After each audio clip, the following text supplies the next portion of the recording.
días a todos, yo soy Viviana Alcocer.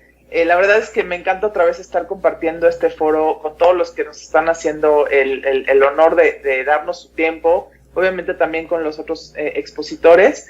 Y yo hoy les quiero hablar de cómo podemos innovar teniendo al cliente en el centro. Y yo ahorita lo veo muy importante porque al final del día, está cambiando mucho los hábitos de las personas, las necesidades, y ya sea que nosotros estemos vendiendo un producto o un servicio, necesitamos tener como el dedo en las necesidades de manera constante para saber si hubo un cambio en hábitos, un cambio en necesidades por parte de nuestro cliente, que nosotros podamos enterarnos a tiempo y ajustar diferentes maneras, que es lo que les voy a platicar ahorita, para seguir siendo relevantes, porque ahorita lo que está siendo constante es el cambio, lo que está siendo constante es la incertidumbre, y como yo diría, tenemos que estar como bailando de puntitas con el cliente y con la vida para poder estar como muy flexibles y enterándonos de qué es lo que está cambiando. Entonces, hoy a mí me gustaría compartirles 5 pasos que pueden ser, obviamente puede ser algo muchísimo más a detalle que pueden hacer, pero al final del día son 5 pasos que podemos empezar a implementar en nuestras compañías para poder empezar a tener esta sensibilidad de las necesidades del cliente. Así que les voy a compartir pantalla. Ustedes me dicen si la ven bien. Sí, listo. Perfecto. Entonces, pues bueno, otra vez yo soy Viviana Alcocer, soy consultora que estoy especializada en desarrollo de negocio y liderazgo, y pues justamente la parte de la innovación es una parte muy importante de cualquier negocio. Entonces, los 5 pasos que les platicaba son básicamente estos, ¿no? El primero debe ser realmente cómo podemos conocer a nuestro cliente. Ya que conocemos a nuestro cliente y sus necesidades, es cómo podemos pedirle feedback y justamente ir haciendo pruebas de los diferentes ajustes que podemos hacer a nuestro producto o servicio. El tercer paso que les quiero compartir hoy es dónde podemos innovar, porque muchas veces estamos con esta idea de que solamente puedo innovar en producto, y si yo estoy comercializando un producto que yo no fabrico, pues puedo sentir que estoy con las manos atadas, y para nada, hay muchas áreas donde podemos innovar. El cuarto es, si voy a tener esta cultura de innovación en la empresa, ¿qué tipo de libertad le tengo que dar tanto a mí mismo como a la gente que está en la empresa conmigo? Y el quinto y último paso es, ¿cómo debo cuidar el customer experience o la experiencia que está teniendo mi cliente? Entonces, pues bueno, el primer paso para poder conocer a mi cliente sería, ¿cómo puedo conocer y traducir todo lo que yo vaya conociendo del cliente a percepciones que realmente las convierta yo en hallazgos y que me sirvan para innovar, ¿no? Entonces, una manera en que podemos hacer esto es a través de observar, o sea, el estar cerca de mi cliente y también poder observar cuáles son los temas, qué tipo de cosas son las que le interesan. Es muy importante, por ejemplo, si voy a tener una entrevista con un cliente, pues que observe también su entorno, que esté viendo también lo que no me está diciendo, para poder conocer todos estos detalles que lo rodean.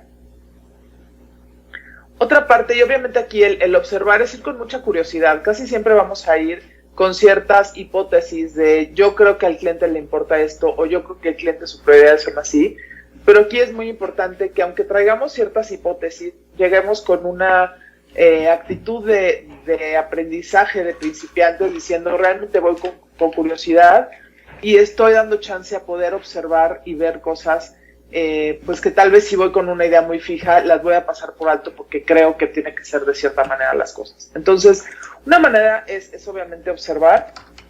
Otra parte es ver los extremos. Seguramente vamos a tener un promedio de cliente que es el cliente más común que va a estar consumiendo mi producto o mi servicio, pero sí puedo tener extremos de mi cliente, y les voy a poner un ejemplo. Por ejemplo, tal vez ahorita, por ejemplo, Alejandro, que nos decía que él está ofreciendo este servicio a emprendedores, puede ser que él diga, estoy ofreciendo a emprendedores que caen en este bracket de edad, no sé, de 30 a 45 años. Pero sí puede haber que haya extremos dentro de estos emprendedores, que sea el adolescente que está empezando su canal de YouTube que tiene 16 años, o puede ser la persona que tiene 70 años que quiere poner sus cursos de golf porque es un experto después de tantos años de jugar.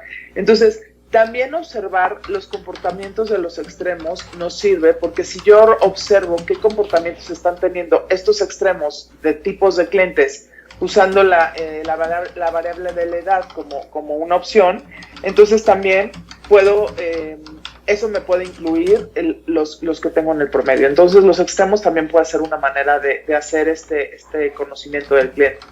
Otro, obviamente, es la entrevista. La entrevista es muy importante que nos preparemos muy bien con las preguntas. Al final, la manera en cómo le hagamos las preguntas al cliente y que no sean preguntas que llevan pues cierta influencia de cómo queremos que nos responda, pues lo que queremos provocar es que sean preguntas que sean concretas, que tengamos profundidad en las respuestas, que sean honestas y que podamos realmente profundizar en las diferentes necesidades que el cliente tiene. Muchas veces hay necesidades que ni siquiera el cliente ha identificado, entonces con buenas preguntas podemos, digamos que descubrir estas necesidades. Otra parte para poder realmente empaparnos en las necesidades del cliente es con la parte de la empatía, o sea, ponernos en los zapatos de los clientes. Muchas veces podemos, por ejemplo, vivir experiencias. Vamos a suponer que si queremos ofrecer un servicio para personas que tengan debilidad visual, pues una parte que lo podríamos hacer sería, o sea, me tapo los ojos y vivo la experiencia como si yo también tuviera una debilidad visual, y entonces eso me puede empapar muchísimo en las necesidades que puede tener mi cliente. Y la otra parte son pues todas estas percepciones, ¿no? O sea, ¿qué aprendizajes puedo obtener de las personas, de los clientes, qué los está motivando? Y toda esta combinación de elementos es lo que me puede ayudar muchísimo a tener hallazgos que me ayuden a ir escribiendo una historia de qué es lo que está viviendo el cliente. Y obviamente una parte muy importante en esta parte de conocer al cliente es poder describir al buyer persona. El buyer persona es la persona que va a decidir, o sea, que me compre mi servicio o mi producto.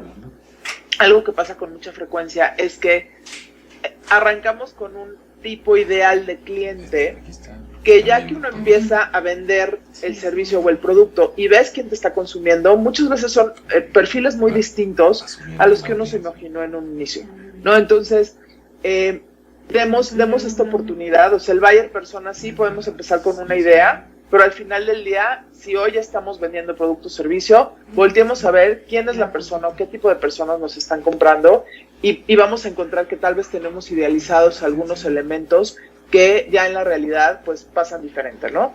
Obviamente cuando describamos a nuestro buyer persona, pensemos muy bien cuál es la demografía, en dónde vive, qué estado civil tiene, cuál es su nivel socioeconómico, dónde trabaja, qué profesión tiene, qué nivel de educación, cuál es realmente el rol de compra que está tomando en el producto o servicio que yo estoy vendiendo y quién lo influye, ¿no? Muchas veces tal vez hace el rol de compra. Por ejemplo, tengo pues varias personas que venden quesos artesanales y me decían, oye, es que la venta de quesos es una compra familiar. O sea, no puede llegar un papá o mamá de la familia y decir, te voy a comprar tantos quesos. Lo que hacen es, oye, necesito llevar tantito queso para que lo prueben en la casa, porque el queso es algo de un gusto muy particular y como que tiene que ser aprobado por varias personas en la familia. Entonces, tal vez el papá o la mamá tienen este rol de compra de, yo soy el que lo compra, pero tengo que checar con todos en la casa si les gusta o no les gusta el queso. Entonces,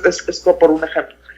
¿Qué tipo de responsabilidades tiene? Esto es bien importante. Siempre nuestros clientes van a tener diferentes responsabilidades o roles que los necesitamos entender para justamente ir ofreciendo nuestro producto y nuestro servicio y cubrir lo más que se pueda de la responsabilidad donde queremos acompañarlo, ¿no? Obviamente entender sus necesidades, qué tipo de objeciones puede tener, qué tipo de frustraciones son las que está viviendo probablemente ya con nuestro producto o con productos sustitutos, cuál es el tipo de proceso de compra que se tiene que vive el cliente para con mi producto, qué canales son los que usa Ahorita las redes sociales es algo que sí o sí tenemos que estar en redes sociales, porque como estamos viendo, pues este tema de la pandemia va para largo. Se usa alguna app, se usa otras plataformas, digitales o no digitales, en qué tiendas compra, y por ejemplo, fuentes de información, dónde se está informando, qué tipo de revistas, libros, programas oye mi cliente, que podrían ser potencialmente un lugar donde yo podría también estarme anunciando o usando un tipo de comunicación similar para realmente llegar con ellos, ¿no? El segundo paso importante, ya que conocí las necesidades, ya que pude transformar toda esta información que obtuve con los diferentes puntos que platicamos al principio, y eso lo convierto en hallazgos para ir escribiendo esta historia, es justamente empezar a tener muchas ideas. Y aquí pensemos que tal vez nuestro primer paso, que era el encontrar hallazgos, es algo donde pueden participar todas las personas de nuestra empresa. Y va a ser importante que dependiendo del tipo de interacción que tenga cada persona con el cliente, entonces ahí podamos dar cierta línea de investigación, digamos, para que vayamos entendiendo cómo están todas estas necesidades cubiertas y no cubiertas de nuestro cliente.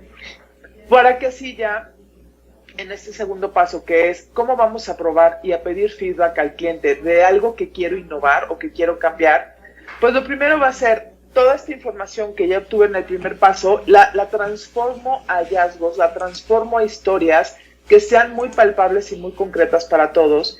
Y de ahí nosotros vamos a tener diferentes maneras de generar muchas ideas. Aquí en esta parte de idear, el objetivo es tener cantidad de ideas y no calidad. Entonces, pueden ser sesiones de lluvia de ideas. Aquí tener personas involucradas dentro de tu empresa que estén teniendo diferentes interacciones con el cliente o que participen en algún punto de todo el proceso, son personas que te pueden dar muy buenas ideas. Por ejemplo, puedes mandar también preguntas a conocidos, puedes tener también, por ejemplo, colegas o gente, colaboradores con los que estés participando en otro tipo de proyectos. Les puedes mandar una breve historia de el tipo de buyer persona y esta breve historia donde puedas incluir los hallazgos como, oigan, tengo a este padre de familia que necesita cocinar todos los días, pero no sabe cocinar y aparte tiene solamente 15 minutos. Esa podría ser una breve historia y entonces identificar realmente cuáles son las diferentes soluciones que queremos o las ideas que queremos para la solución que se busca. Entonces, aquí en esta parte de idear no vamos a filtrar, vamos a aceptar el mayor número de ideas, para ya luego en la parte de prototipos sí vamos a querer filtrar. Y de todas estas ideas que tengamos, vamos a usar este filtro que es solamente voy a ver estas ideas que sean factibles, o sea, que en realidad sí puedan pasar. O sea, si me dicen, voy a mandar a un bebé recién nacido a la luna, eso no es factible. Está bien que te lo digan en la etapa de idear, pero ya que vas a filtrar para un prototipo, dices, hoy no es factible. La parte viable es que sí sea algo realista, pero que sea viable para mí. O sea, que yo tenga los recursos para poder hacerlo. Y la parte deseable es que sea deseable para mi cliente. Entonces, con estos tres, factible, viable y deseable, es que voy a filtrar y voy a ver de todas las ideas que tengo, cuál es la que voy a seguir buscando para generar un prototipo. Decidir si mi prototipo va a ser físico, va a ser digital o va a ser una experiencia. Y solo voy a dedicar tiempo a diseñar el prototipo en estos detalles que sean importantes. Y aquí, por ejemplo, se pueden hacer, por ejemplo, hay una agencia que se llama IDEO, que ellos han hecho muchísimos prototipos para muchas empresas y hablaban, por ejemplo, de cómo ajustar los sillones del avión, ¿no? Entonces, para ajustar los sillones del avión no necesitaban construir un avión completo, pero sí necesitaban construir la fila de adelante, el sillón donde se sienta y los sillones de junto, porque al final se necesitaba este espacio para poder ver el tema ergonómico del sillón, por ejemplo. Entonces no nos vayamos a construir prototipos enormes donde realmente solamente nos enfoquemos en lo que realmente vamos a estar evaluando, lo que le vamos a pedir al cliente que evalúe. Y aquí es importante generar este diálogo con los clientes para que la gente lo pruebe, nos dé su opinión y dejar que realmente el cliente nos diga cuando esté probando este nuevo prototipo. La idea del prototipo es construir de una manera ágil, y que no le dediquemos tantos recursos, un ejemplo de mi nueva innovación para que el cliente lo pueda ver y me dé su opinión y me diga, oye, esto me encantó o esto, ¿sabes qué? No me gustó tal parte, y dejar que el cliente sea muy honesto con lo que nos quiera decir para que con este aprendizaje que estamos obteniendo yo aprenda y justamente haga el ajuste que me está dando el cliente y vuelva a arrancar, ¿no? Entonces, este sistema que es mucho de design thinking es básico para poder seguir evolucionando de una manera ágil y tampoco cambiando todas mis líneas de producción y tal vez ya que hice todos mis cambios, pues resulta ser que al cliente no le gustó. No, aquí lo que queremos es justamente evitar ese tipo de inversiones y tener este prototipo para que el cliente nos pueda dar una retroalimentación mucho más ágil. Entonces, este es más o menos el proceso de design thinking. Hablando de estas creencias que tenemos de que solamente puedo innovar en mi producto, pues miren, a mí me gusta muchísimo este estudio que hicieron en el MIT, que son el radar de la innovación, que nos habla de las diferentes áreas donde nosotros podemos innovar. Entonces, podemos innovar, si se fijan, hay 4 grandes ejes en qué vendo, en quién lo vende, a quién se lo vendo, cómo lo vendo o dónde lo vendo, ¿no? Y si hablamos de qué vendo, puedo innovar si vendo una plataforma, o sea, tal vez vendo un producto aislado, pero algo que puedo innovar es que ahora voy a vender una plataforma o voy a vender una solución completa y eso puede ser una innovación. O, por ejemplo, ¿a quién se lo estoy vendiendo? ¿Qué tipo de experiencia le estoy dando al cliente? ¿Cómo estoy capturando este valor? Otra parte es cómo lo estoy vendiendo, ¿no? ¿Qué tipo de organización? Tal vez al principio yo nada más lo vendía cara a cara y ahora también ya lo estoy vendiendo por teléfono y estoy teniendo a diferentes personas con otros perfiles para que vendan mi producto. Eso también puede ser una manera de innovación. Mi cadena de suministro también es una parte muy importante de donde puedo innovar. O dónde estoy vendiendo, qué tipo de networking estoy haciendo, dónde está presente mi marca. Entonces, pensemos en innovación, que hay muchas maneras de innovar y este radar puede ser una manera de ver las diferentes áreas donde podemos innovar.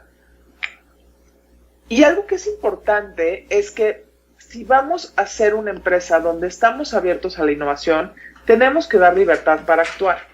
Porque al final del día, lo que sí o sí va a pasar es que cuando yo estoy innovando y estoy probando, pues al final también estoy abriendo una puerta de riesgo a fracaso. Y a mí me gustaría que no lo viéramos como fracaso, sino que lo viéramos como un aprendizaje.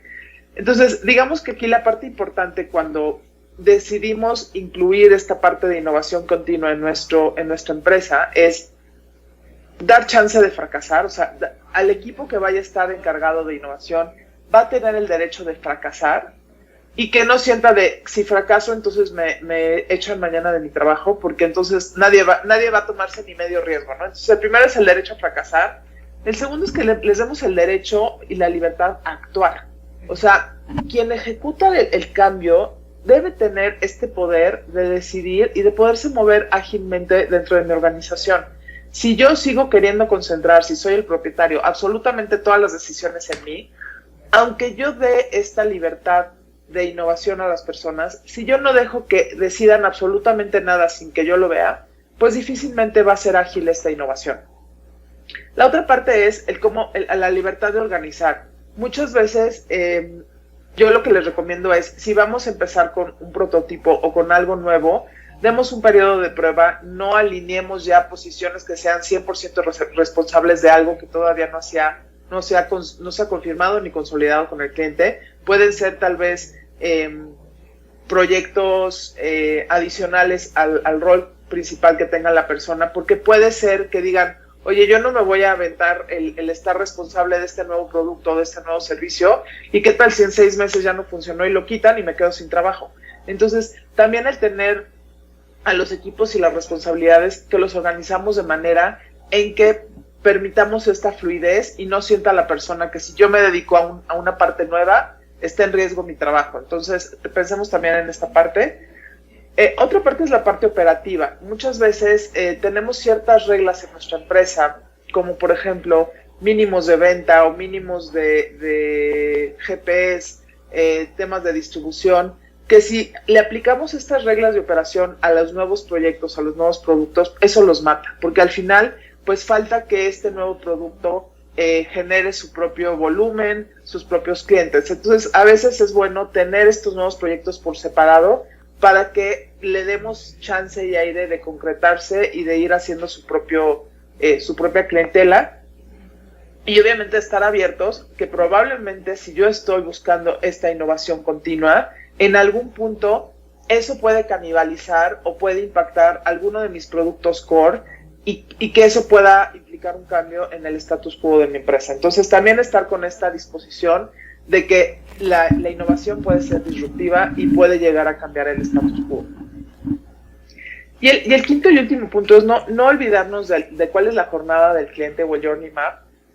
Aquí es súper importante y en el podcast de esta semana que grabamos, lo se va a publicar la próxima, hablábamos de, por ejemplo, las estrategias omnicanal, ¿no? Y de la importancia de ir teniendo diferentes pues canales y elementos digitales y también presenciales para darle una experiencia al cliente.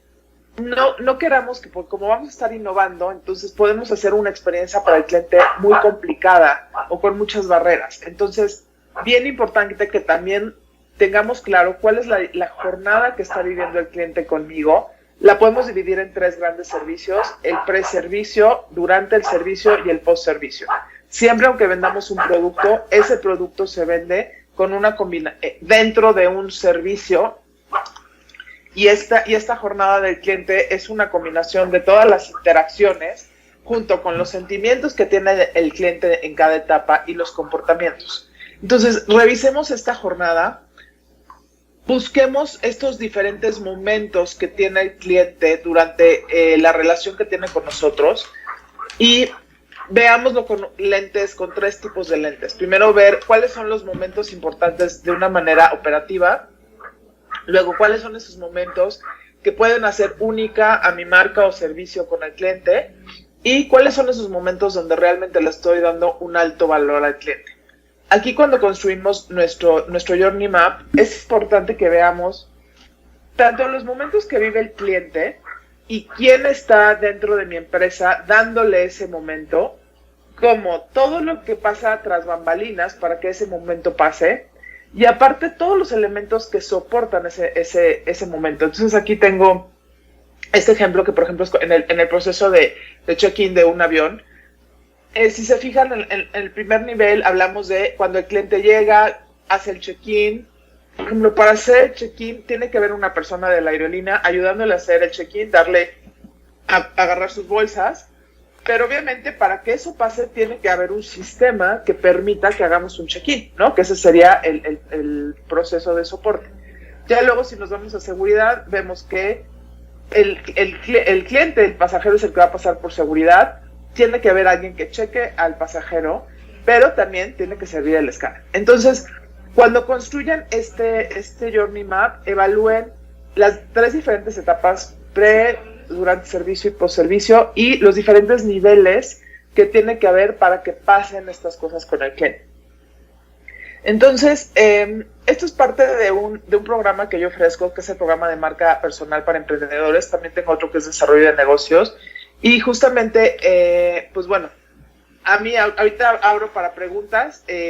A mí me pueden encontrar, yo desarrollo varios contenidos en Mercados.0, tengo ahí una columna semanal, también con Creativos Latam. Ahora lanzamos esta semana un nuevo programa vía streaming por ADR Networks que se llama Avanzó, que significa acompañamiento, también en LinkedIn.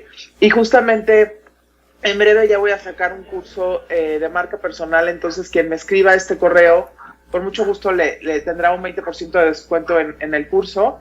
Entonces, pues bueno, ese era mi rollito. Voy a abrir a preguntas y me voy a cambiar a